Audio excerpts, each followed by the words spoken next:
자, 이런 가운데 대통령의 오늘 지지율이 새롭게 조사돼서 발표됐습니다.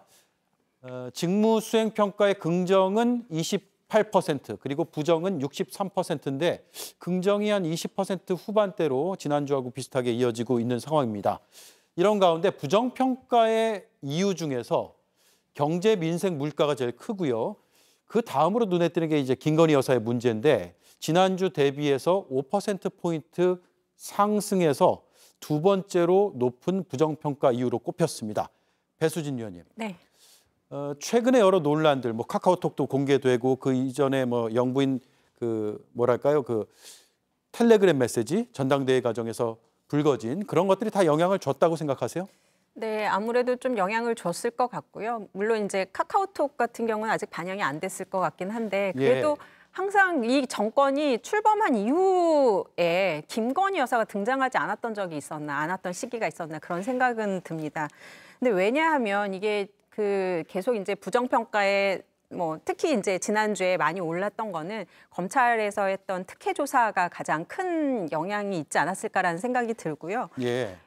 모든 비상식, 지금 국민들이 생각하는 비상식이라고 하는 것의 중심에는 김건희 여사가 있습니다.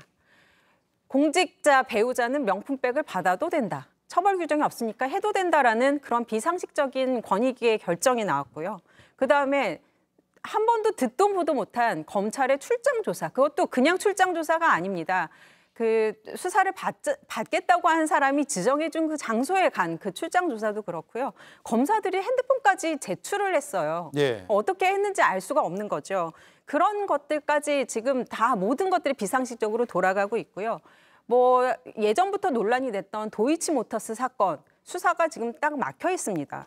그리고 최혜병 사건에서 수사 외압에도 이거는 전혀 김건희 여사랑 관련이 없는 거 아니냐라고 생각했는데 이종화라는 인물이 등장하면서 또 김건희 여사가 등장을 했거든요. 이 모든 일들의 중심에는 김건희 여사가 있다. 그리고 있는 것까진 좋습니다. 계실 수도 있어요. 그렇지만 국민들이 가장 분노를 하는 포인트는 뭐냐면 이런 세상에 고위 공직자들 난다 긴다 하는 모든 분들이 비상식적으로 행동할 수 없게끔 만드는 그런 행태들을 보면서 모멸감을 느끼는 수준에 다다랐습니다. 지금 국민들은요, 모멸감을 느끼고 있습니다. 분노를 넘어섰습니다. 이번에 변호인이 또 어제 뭐라고 했습니까? 검사들 폰에 폭발물이 있을 수 있다, 폭발할 수도 있다라는 이야기를 했고 또 사과를 하는 표현을 했다 이런 식의 이야기를 했는데 정말 납득이 가지 않습니다. 예. 이런 국민들의 모멸감 누가 어떻게 달래줄 겁니까? 그러게요. 자, 김성열 위원님. 네.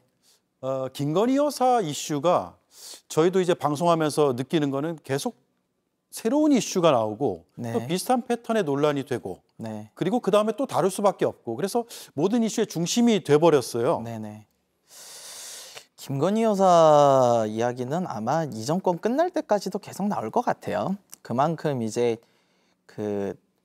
이 비상식적으로 덮으려고 한 것들이 사실은 문제가 된다고 봅니다. 이번 것도 사실은 호미로 막을 것을 지금 가래로 막게 생겼다. 가래로도 못 막게 생겼다. 예. 이렇게 좀 보고 있어요.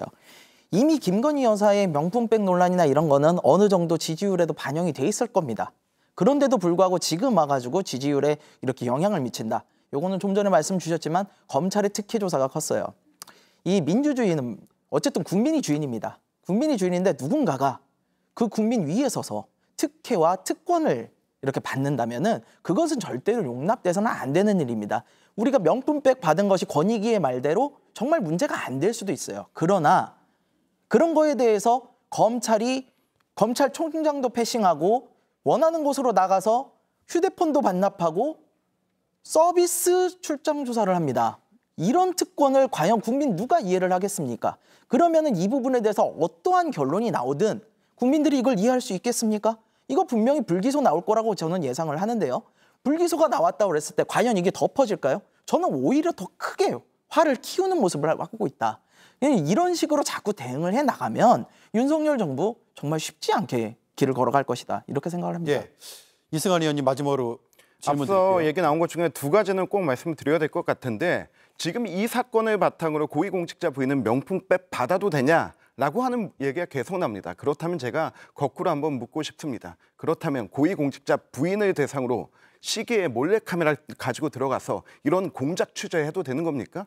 우리가 선순환을 먼저 따져야 됩니다. 그런 문제가 있었고 그 문제가 있었기 때문에 지금 검찰 수사가 진행 중이다라고 하는 얘기 다시 드리고 싶고요. 그리고 김건희 여사가 특혜 조사받았다. 검찰들이 핸드폰 내고 들어갔다라고 하는데요. 대통령 경호처의 경호 대상 에는 확실한 프로토콜이 있습니다. 대통령 비서실장도 대통령 보고할 때 핸드폰 가지고 들어가지 못합니다. 그리고 국무위원들도 대통령과 함께 국무회의 할 때는 휴대폰을 모두 앞에 반납하고 가야 됩니다.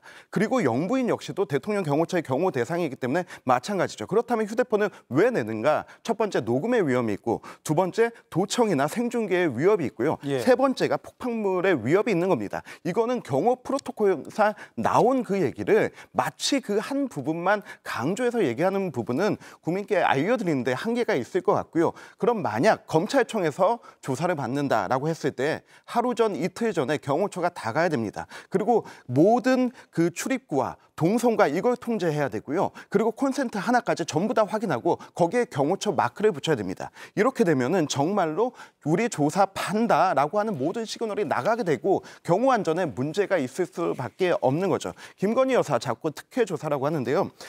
역대 영부인이 현직 영부인이 조사받은 거 최초의 사례입니다. 두 번째, 처벌 규정이 없는데 자처에서 조사받은 것도 첫 번째 사례입니다. 그리고 세 번째, 대통령실과 경호처가 검찰의 수사에 이렇게 응대한 것도 첫 번째 일입니다. 저는 물론 그 과정에서 이원석 검찰총장이 보고받지 못했다, 패싱 논란이 있다라고 한 부분은 아쉽게 생각합니다. 하지만 이 부분에 대해서는 실체적 진실에 다가가기 위해서 이게 소환해서 수사받는 게 아니잖아요. 자발적으로 조사에 응한 거잖아요. 예. 이 부분은 그 조사 결과를 지켜봐야 된다라고 생각합니다. 네, 지금 이동학 의원이 손 드셔서 네. 30초만 드릴게요. 짧게만 하겠습니다. 그러니까 현직 영부인 중에 이렇게까지 국정 농단하는 것처럼 비춰진 영부인도 없었을 겁니다. 그리고 법 앞에 평등이라고 하는데 이분에게는 그 평등이 가닿지 않는 것 같아요. 두 번째는 전현직 대통령조차도 검찰청 가서 조사받았어요. 근데 이분은 검찰들을 초대해가지고 핸드폰까지 뺏어버리고 조사를 했어요. 그리고 프로토콜 말씀하셨는데 경호 프로토콜이다. 대통령이요, 우즈베키스탄에 있는 장관하고 개인 폰으로 전화하지 않았습니까? 그러니까 유리할 때는 그렇게 얘기를 하고 불리할 때는 이렇게 얘기하고 이것에 대해서 국민들께서 동의하지 않으실 것 같습니다. 한 가지만 얘기 드릴게요. 법 이거 앞에 어차피 저 영부인 이슈가 계속 이어지거든요. 네, 한 가지만 네. 법 앞에 평등이라고 한다면 예. 이 사건 기각됐습니다. 각하됐습니다. 그런데 영부인이기 때문에 오히려 역차별받는 게 아닌지는 생각해 봐야 됩니다. 알겠습니다.